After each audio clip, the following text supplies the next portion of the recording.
In this presentation, we're going to be showing how we can use the Lively Presentation template to do slide builds in the Lively Presentation system. So first we'll start by making a new slide.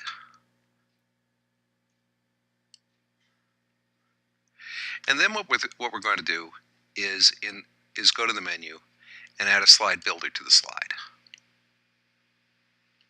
We can see it here at the bottom. As you can see, it has 5 buttons in composition mode, as well as some information. It has go to the previous snapshot, add a snapshot after the current snapshot, delete the current snapshot, add a snapshot after the current snapshot, which is the most usual operation, and go to the next snapshot without taking a new one. Here we see what the current snapshot is, the total number of snapshots, and this tells us whether or not a snapshot can duplicate the one immediately before it. Let's give our slide a title.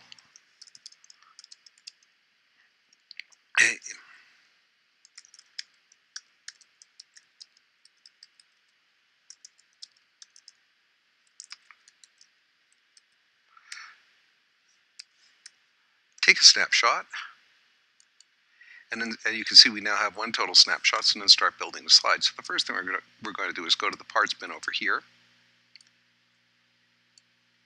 get ourselves a couple of parts to put on the slide, maybe some text over here, send that away, and now let's take another snapshot. And now let's do some stuff on the screen. Let's move this rectangle, take this ellipse, and maybe set its fill to a different color. This gray is sort of ugly. Nice green ellipse.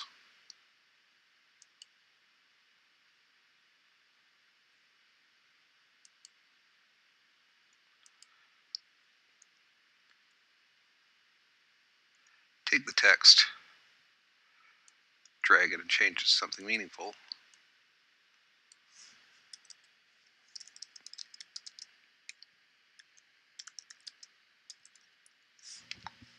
Take another snapshot. And now let's get rid of our ellipse. Move the rectangle again. Maybe change the text to something else.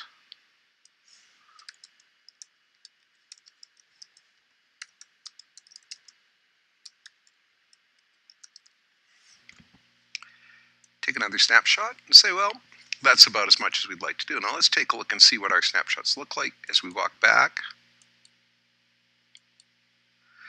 We can see that not only do the morphs change as we build, but also as we change their properties, that changes too. Now this is in composition mode. In presentation mode, we don't actually want to do any of this stuff. We just want to walk through it. So we go into presentation mode. And when we do, we can see that the snapshot has gone back to 0 of 4 total. And we just press the next button to walk through them forward and back. One of the advantages of this system is that unlike slide builders and some other systems, we don't see clutter on the screen as we do the build or